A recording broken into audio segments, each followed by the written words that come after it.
Hey friends, have you ever wondered what you can do with these paint stir sticks other than stir paint?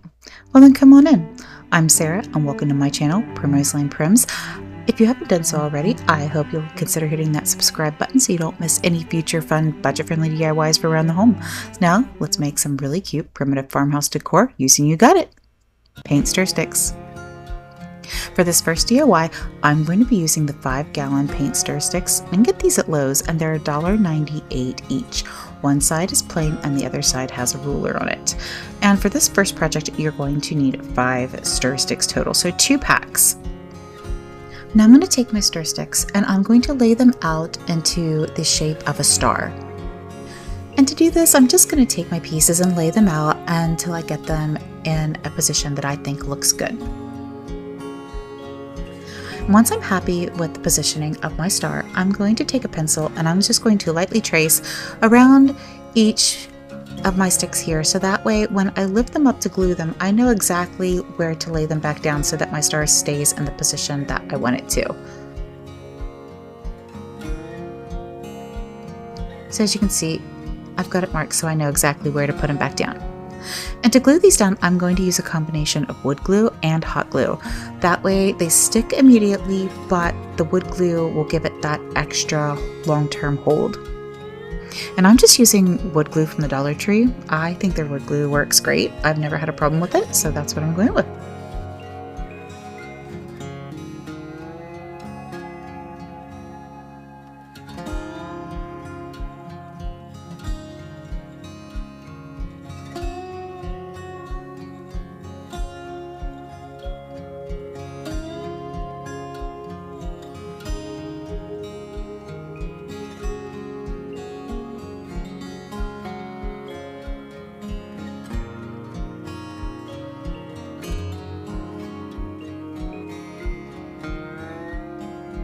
Next, I'm going to take Waverly Antique Wax and I'm going to give my whole star front and back a good coat of this. And I'm going to use the wax as more like a stain.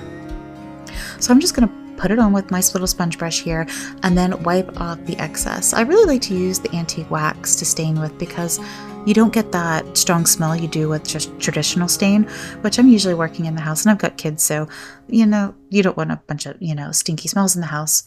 So this works great. Plus I absolutely love the color, but if you prefer traditional stain or paint even, this is your star.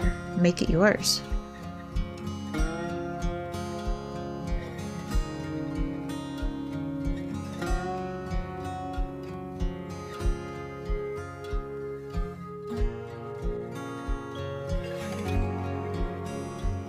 And here I ended up switching to a brush instead of my little sponge brush because it was going a lot faster with the brush than with the sponge brush. And then I would use the sponge to wipe off any of the excess so that the wood grain still showed through.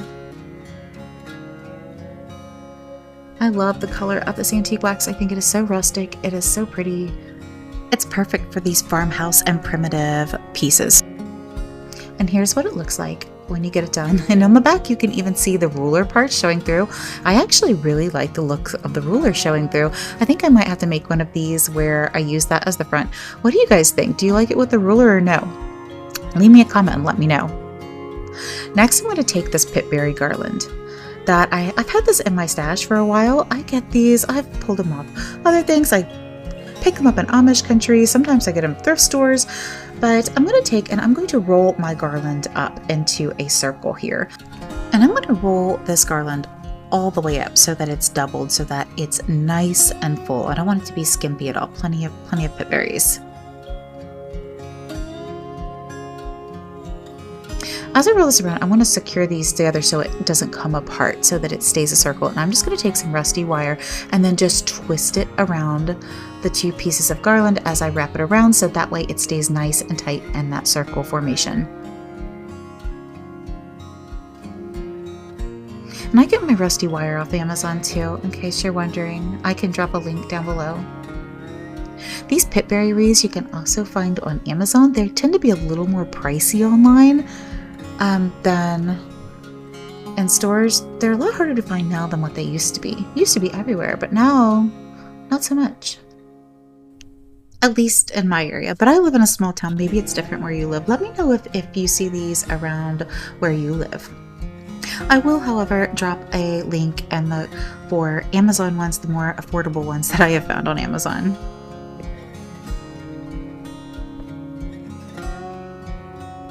Here at the end, I'm just going to use one of the actual pitberry strands itself to wrap around the end there and make sure it's nice and secure. Then I'm going to fluff all those berries out. It has little rusty stars in it, which I think is going to be perfect for upcoming Memorial Day and even 4th of July coming up. This red, white, and blue with the stars. I love it. Now these little pieces of berries that fell off as I was going, I'm actually going to use these to wire the wreath onto my star. They're wire anyway, so hey, waste not, want not, right? So I'm just going to wrap them around my star and my pitberry garland and secure them on. Do 2 at the top and 1 down here at the bottom.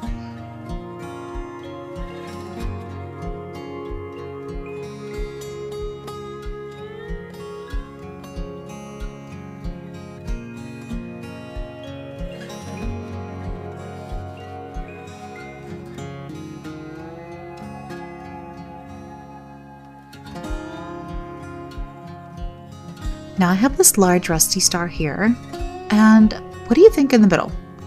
Rusty star in the middle, or no rusty star? Leave me a comment on what you like. Would you have left it plain or not? I think I'm going to end up going with the rusty star. Kind of fill out that center there.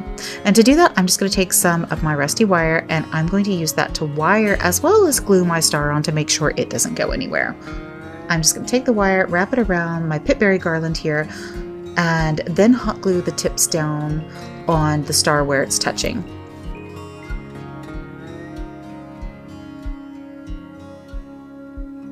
And oh my goodness, I'm absolutely just loving how this is turning out. It is so rustic and farmhouse, primitive. The last thing I'm going to do is take my rusty wire and I'm going to create a little hanger in the back so that this is easy to hang. Just twist it around and make a little hook. Easy peasy.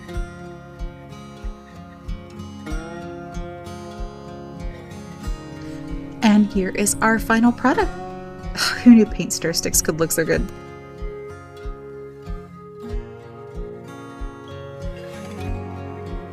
For this DIY, I'm going to be using the 12-inch paint stir sticks. Now these come in a pack of 10 and you can get these also for $1.98 at Lowe's. And I'm going to take and I'm going to lay 6 of these out in a row. Now the flat top will be the top and the bevel will be the bottom. And I'm going to take a 7th and I'm just going to measure across the top here. And in my little miter box, I'm just going to sew that end off and then use a combination of a wood glue and hot glue to glue this down across the top and secure it.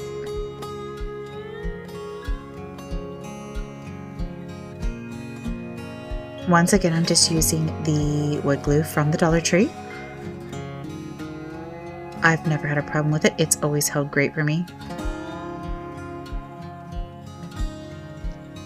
And now to go across the bottom, I'm going to take this little wood box from the Dollar Tree and I'm going to use hot glue and wood glue to glue it right across where those little indentations in the little handles of the stir sticks are.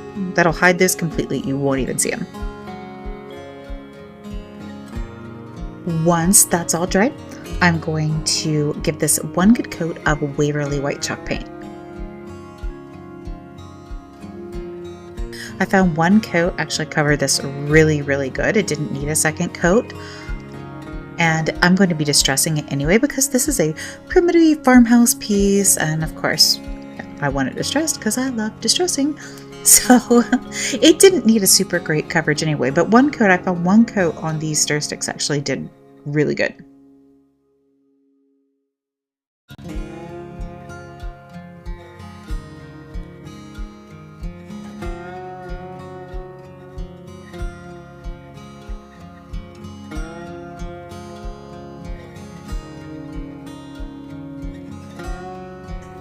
Now I went around and I painted the top rim of this, but I did not paint the inside of the box because the box itself is going to be filled and you won't see it, so I didn't feel the need to paint on the inside.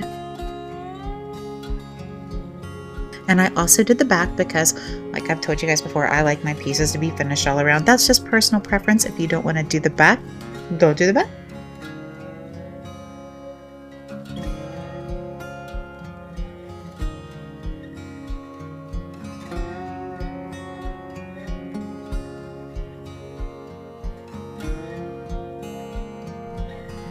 Next, I'm going to go in with, of course, my Waverly Antique Wax because I just love that stuff.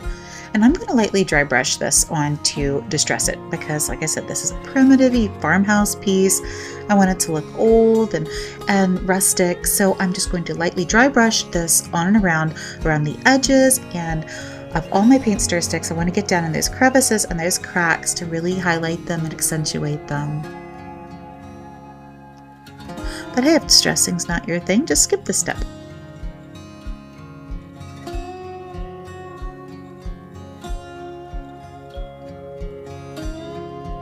I'll always start off light with the distressing and then I'll go back in and add in darker sections.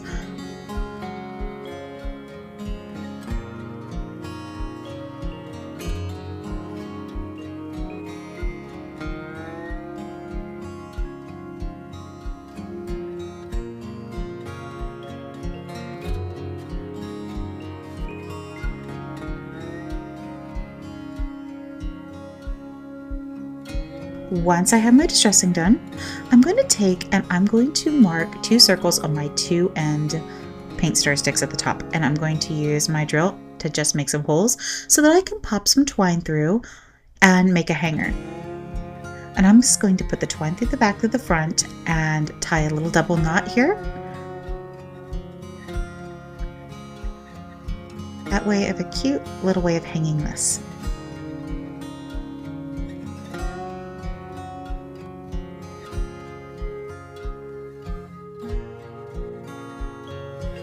Now I'm going to take and put some foam down in my box. Now this was actually a piece of one of those floral foam wreaths from the Dollar Tree that I had broke, and I figured, hey, why not? We'll use it for this. That way it doesn't have to go in the trash, and it'll work perfect for my needs on this project. I'm going to take this eucalyptus stem, this is from the Dollar Tree, and cut it apart, and I'm going to use this as my greenery in my box, and I'm just going to start putting my taller pieces along the back. That floral wreath foam is a little harder than normal foam, so you have to poke a little harder, but it worked. It actually fit really tightly down in the box too, so I didn't even glue it because, well, it was pretty firm in there. Next, I'm going to come in with some lavender. Now this is a lavender stem from Amazon, but you can also get these at Walmart really cheap. And I'm going to put a couple of those in and add in the rest of my greenery there. Now for the rest of this, I have all these extra stems that I had used in other projects. They were kind of leftovers and I wanted to use them. So I'm going to take this big pretty magnolia and put right in the front. And then I have these little yellow poof balls. I don't think that's the technical term. I'm not sure what these are called. If you know what these are called, drop me a comment and let me know. But I'm going to add these yellow in because, oh, that yellow just really, really looks so pretty in combination with that green and the purple. And I also have these little yellow poppies that I'm going to pop down in the sides here to fill out the rest of that bottom. Now I want this piece to be taller. So I went back in with my lavender and it wasn't long enough to reach all the way down to the floral foam. So I just hot glued it here on the back so that this piece takes up that whole back. I want it just to be really full of flowers, overflowing of flowers.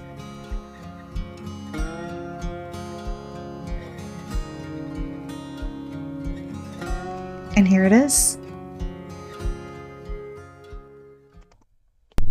So that's it for today's video. I hope you enjoyed it. If you did, don't forget to hit that like button down there, maybe share it with your friends. And Miss Molly here says, don't forget to subscribe if you haven't done so already so that you don't miss any future budget-friendly DIYs for around the home. And until next time, bye friends.